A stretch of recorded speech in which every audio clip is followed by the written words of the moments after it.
Hi friends, and welcome back to Gardening Suburbia. My name is Amanda, and today we are in my basement, not my garden, because we actually need to go ahead and get all of my garlic and potatoes all put away. So this year I grew a abundance of beautiful giant cloves of, or heads of garlic, and it's now time to put them away because they have cured in my basement for about 2 to 3 weeks. It may have been more. But they are ready to be trimmed and put away, whether that is to be processed down into cloves that I can then put into different recipes, or to mince, freeze into smaller sizes to be used later.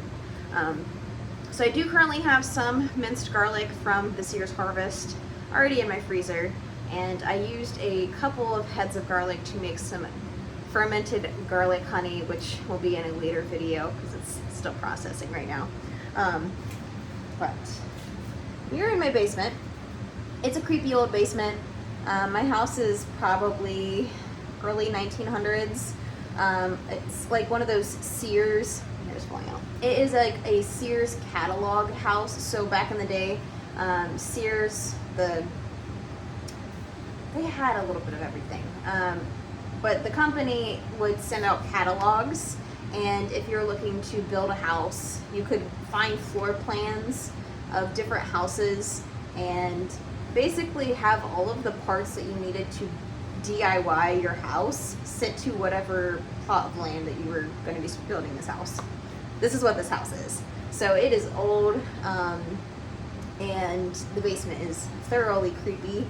I don't really like being down here when it is super dark out, but I got some new light bulbs in, and we're gonna get the garlic settled away so I can have more room to walk around down here, since I have my laundry room down here as well. So this year I had decided to dry my garlic in 2 different ways.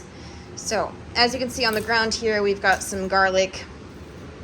I tried to keep these as far or spaced evenly. I've got some onions that are still kind of drying, but these guys are thoroughly dry. The papers are starting to peel, the roots are completely dry, the stalks are dry, so we need to get these guys cleaned up, trimmed.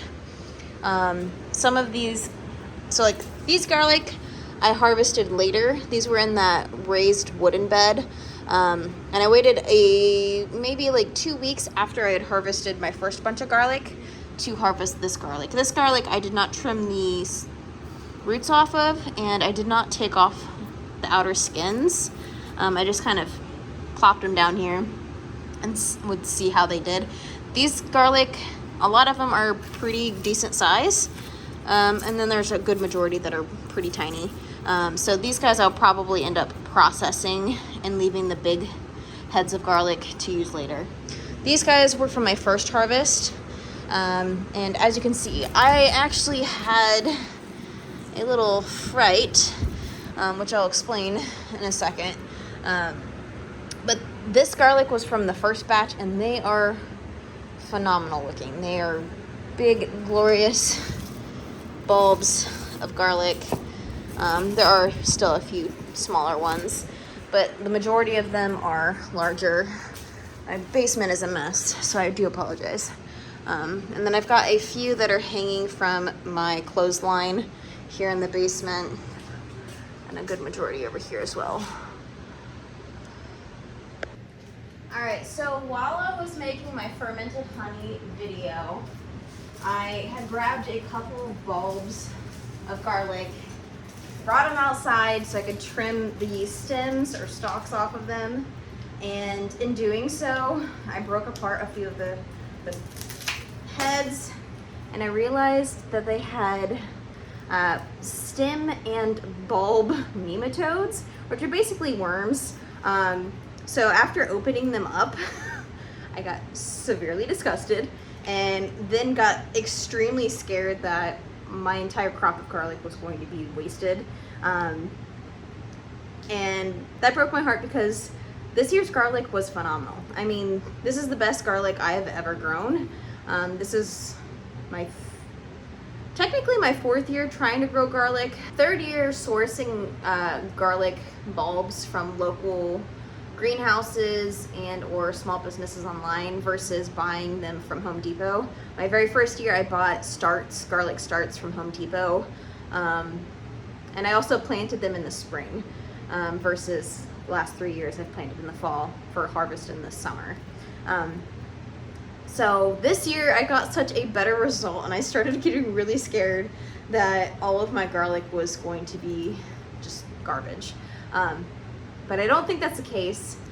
When I was harvesting, instead of using a broad fork or a shovel, like a bigger shovel, to kind of break up the area around, Karen on one of my garlic videos suggested using a pitchfork to help harvest the garlic, which I think I might have to invest in now, because I think the reason I got the nematodes in part was because I harvested a few heads of garlic that had been pierced, and I think that left room for the bugs to go ahead and hatch, and then multiply.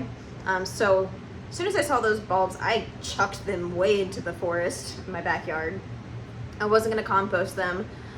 If they are or were the stalk and bulb nematodes, that actually can be a soil issue. Not an issue, but the larva is in the soil. So I was reading up on how to kind of correct that.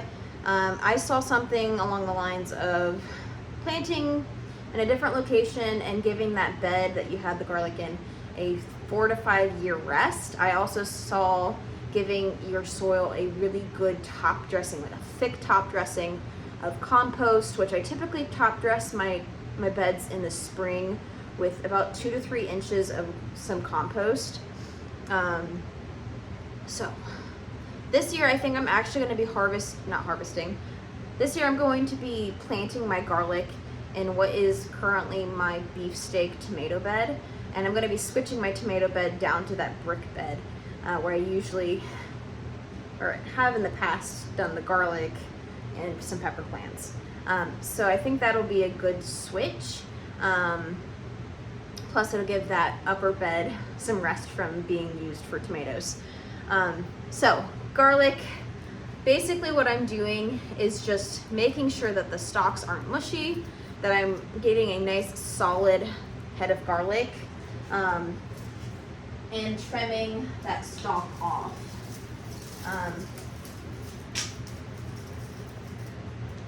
When I do this, I leave about 1 inch of the stem or stalk and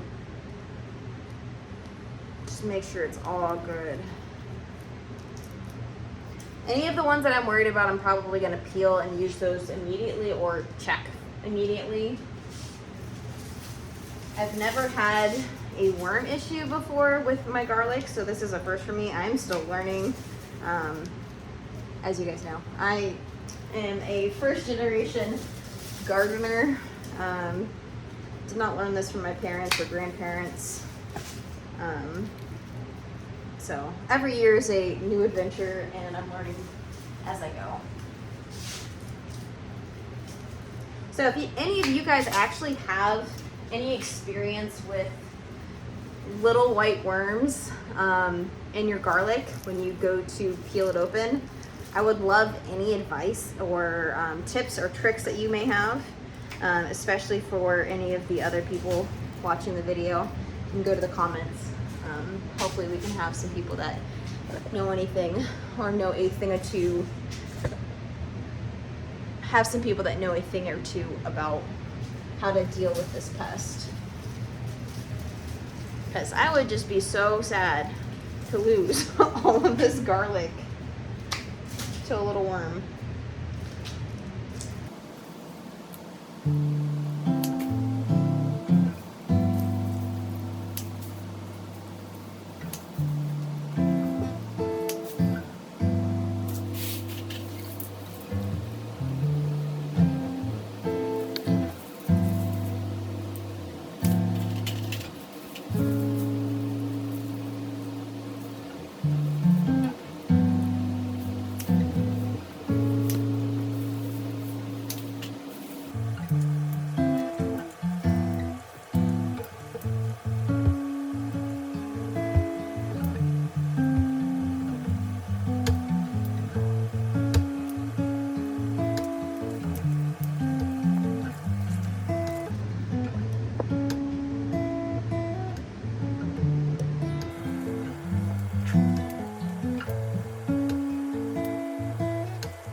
So this basket is not quite big enough for all this garlic.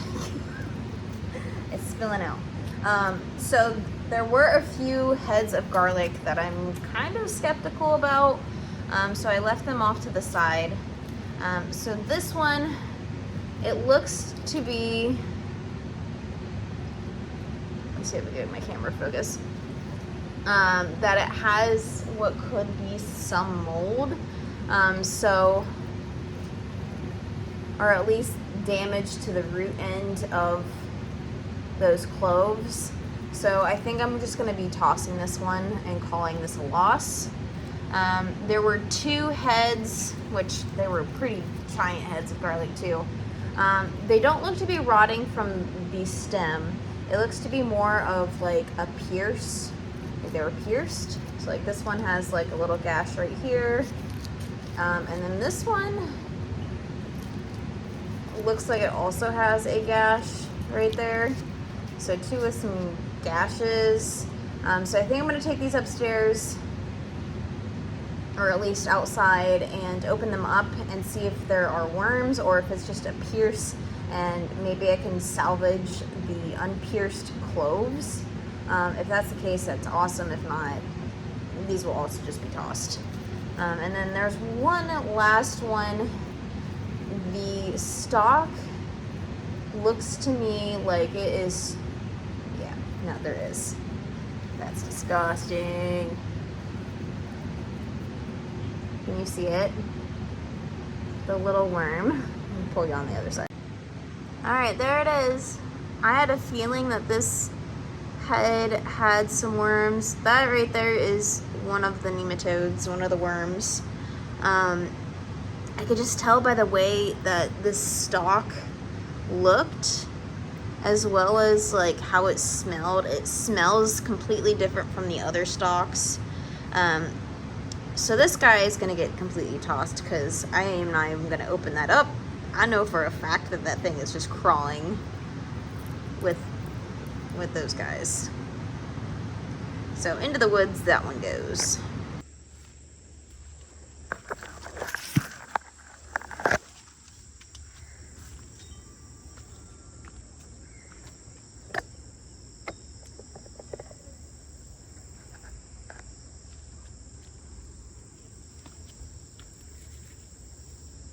So this wormy guy, it can be food for something that decides it's tasty enough. I'm gonna go ahead and, yeah, I'm gonna toss this guy. I think this is my chestnut red, which is why it has that more red clove. But it's definitely got some damage on the bottom of that. And I don't want to compost anything that has the worms or the mold. So let's open these guys up. It feels so much better out here than it does in my dingy old basement.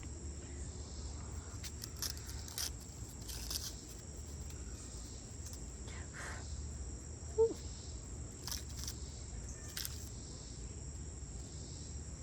The mosquitoes have found me already. I've only been out here for less than a minute.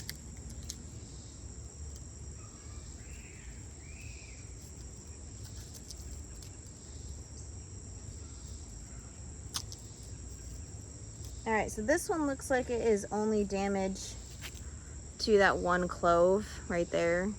So I'm gonna toss this guy. And this guy I will put into my pantry upstairs to be used immediately. All right, last but not least, let's find out what's going on here.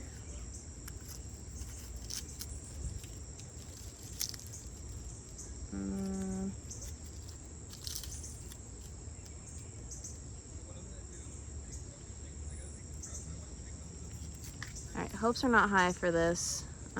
There are, it just looks different. Ew.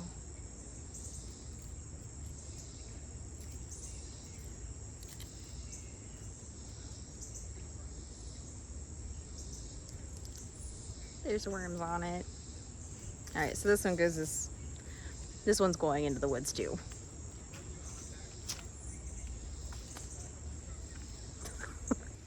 All right, guys, so I'm gonna go inside and get the rest of my garlic taken care of. I'm probably going to check through any of the other heads of garlic that maybe look a little sketchy to me and just go ahead and process those and store any of the ones that look like they are absolutely fine. So thank you guys so much for joining me on this video today. If you guys have any questions or tips, tricks, anything to do with garlic, leave them in the comments below. But until my next upload, guys, thank you so much for joining me, and I'll see you in the next one.